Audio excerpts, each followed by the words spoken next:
কালপুরুষ রাশিচক্রের বর্তমান গোচরে শুরু হয়েছে কিন্তু বিষধর কালসর্প যোগ, যা রাহু এবং কেতুর অবস্থানের উপর ভিত্তি করে কিন্তু এই যোগ তৈরি হয়।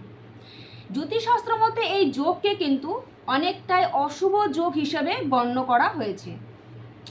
যখন রাহুর অবস্থান থাকে একাদশভাবে এবং কেতুর অবস্থান থাকে পঞ্চমভাবে, তখনই কিন্তু এই বিষধর কালসর্প যোগ তৈরি হয়, যা জাগতিক আকাঙ্ক্ষা, আধ্যাত্মিক বা মানসিক চাপের মধ্যে কিন্তু বড় সংঘর্ষের কারণ হয়ে দাঁড়ায়।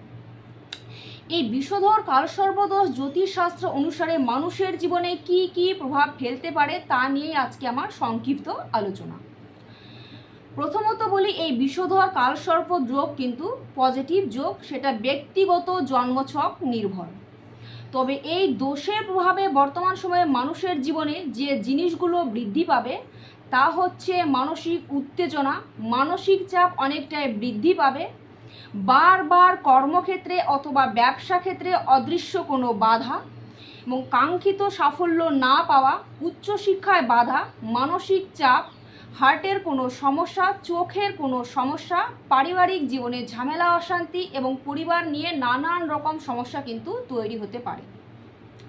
তবে এই যোগের কিন্তু কার্যকরী টিপস বা টোটকা পালন করলে কিন্তু আপনারা অনেকটাই এই যোগের অশুভ প্রকোপ থেকে রক্ষা পেতে পারেন।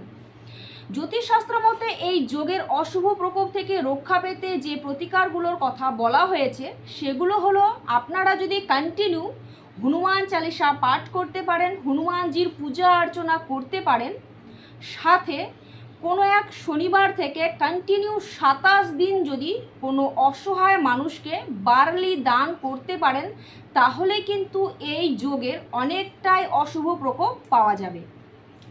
আরও একটি কার্যকরী প্রতিকারের কথা বলা হয়েছে, সেটি হচ্ছে আপনারা যদি প্রতিনিয়ত বা প্রতিদিন ভগবান শিবের পুজো করতে পারেন, তাহলেও কিন্তু এই বিষধর কালসর্প যোগের অশুভ প্রকোপ থেকে রক্ষা পাওয়া যায়।